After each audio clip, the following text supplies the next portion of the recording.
Well, people ask me all the time, what's a good tree to build in? And my thing is, it depends on your area. It's the ones that get the biggest and the ones that grow the oldest. So what feature of short-lived trees makes them a bad idea for a treehouse? They don't compartmentalize well. They are not good at resisting fungi. All right, well, basically, that's an incense cedar, is what I call the local name. Calocedrus decurrens. Okay. It's got another, so the other thing you can see about the tree, and in trees in general, there's a term that arborists and foresters use called live crown ratio. Does anybody know what that is? They can explain it. Say, let's just make that tree 100 feet tall. It's taller than that. And the first branch is at 50 feet. So that tree has a 50% live crown ratio. And so we know from forestry that most conifers require at least 20 to 30% live crown in order to have enough solar collector to continue to grow taper at the bottom to keep the whole thing going. So that tree has a very substantial live crown ratio. I'm going to say it's over 50%. That's good. It's a super robust tree. It's basically the height of the tree, height of the first live branch. That would be expressed as a ratio. So it's the lot portion of the tree that has live branches on it. So, our tree over there, we can't see it from here. That probably has almost 95%. I mean, you might be able to walk up to that tree and put your hand on a branch, branched all the way to the ground. So 100% live crown ratio. Yeah. So Michael and I were just discussing, how old is this tree? It's 45 inches diameter. And so, and it's got probably quite a bit of bark on it. This is a very thick bark species. So we're talking probably at least 3 inches bark on each side. So that makes the tree 39 inches diameter, roughly where the wood of the tree is. So you take that in half, you're going to get 19 and a half. So then, how fast do these trees grow around here? So if it grew 4 rings per radius inch, then we're looking at, like an 80-year-old tree. Probably it could be a little slower than that. So, 4, 5, 6 rings a radius inch, or a variety of rates depending on the year. So probably around 100 years. And we both commented that the tree has full sun and a huge amount of water available. So this same tree growing, in a place where it dries out all summer long, this could be a 200-year-old tree at this size, but it would probably look a little different. So, they're hacking a bunch of trees off here. You can see a cross-section of the arbutus tree next to me here. And Frank was just saying to me they're not going to cut these little guys down here, and I think that's very wise because they're shading the ground down here, and this is going to dry out a lot more. Over here there's a nice little Douglas fir growing up, that's going to be released, and that'll look really nice in here. It won't impede views, and it'll help fill in the forest. And here's a baby probably from the tree we're looking at right here. Yeah, so that's the native dogwood, and not common down here. First thing is going to be, I haven't even decided if I can build in this tree yet. And that's what we're doing right now, is assessing to see if it can. The healthier the tree, the bigger the tree, the higher I can go.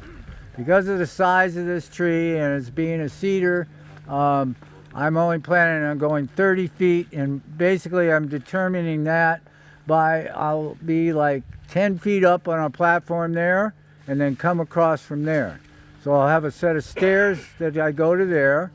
You can only go 12 feet without a landing, so it won't be more than 12 feet high. And then I'll bridge across to this tree here. Now, the size of this tree house and the height of it is going to depend on the robustness and the strength of the tree. But I basically decided on a 18-foot diameter octagon that'll be the base of it, and I've decided on 30 feet. Now, after today and after the engineering, I've already built the platform. If I go and if this tree doesn't make it, then I'll have to do something else with that platform. But I pre-built it just because I know I'll use it someplace.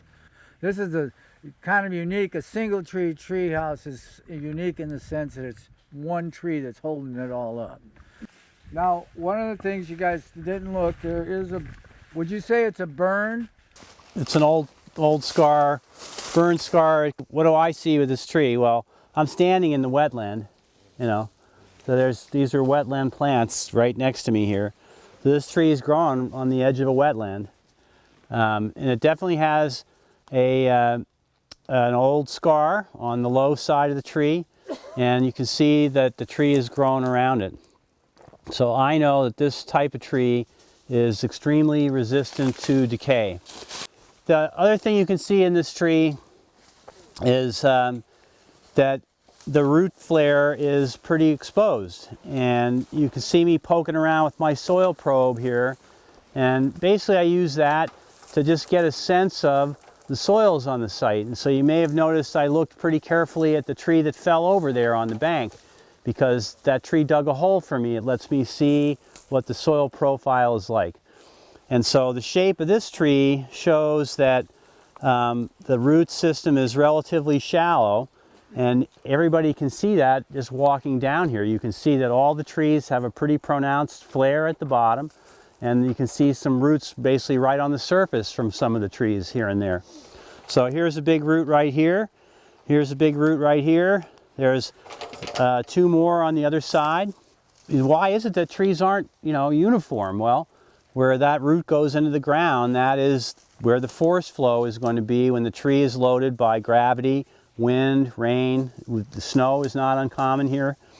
And so the tree is going to add wood to even out the strain in the structure. And so that's why when you look at the base of a tree, the growth rings aren't uniform all the way around. And this tree shows a growth deficit right on this side, what we often call a flat side. So here's a place where there's not a lot of wood growth occurring, where here there's going to be a lot of wood growth occurring.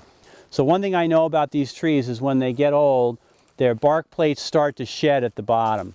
Now, this is where experience comes in. There's a lot of people out there wanting to know this stuff. In visual tree assessment, the bark anatomy is one of your biggest tells as to how the tree is growing and what might be going on inside. And in some cases, you'll see anomalous structure in the bark. So the bark anatomy of this tree is longitudinal, and when the tree gets fatter underneath, the bark plates expand in the fissures to allow the bark to continue to cover the tree. So as the wood gets bigger, if my light blue shirt is wood and my dark blue shirt is bark, and I had a couple beers last night, something's got to give. So if I was a tree, I would have been adding a layer of xylem, of wood, and the bark has got to expand. So all trees have a method to do this. However, when you see a plate like this that's sprung like that, you got to wonder whether the tree actually flexed or bent to the point where that bark plate, which is way on the outer shell of the tree, popped. Okay? So that would not be uncommon. This is actually a pretty bendy species when you start looking at them.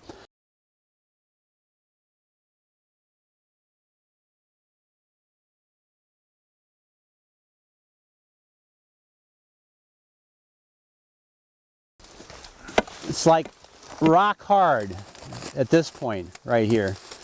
So there's no decay occurring in the wood that was exposed that we can see here.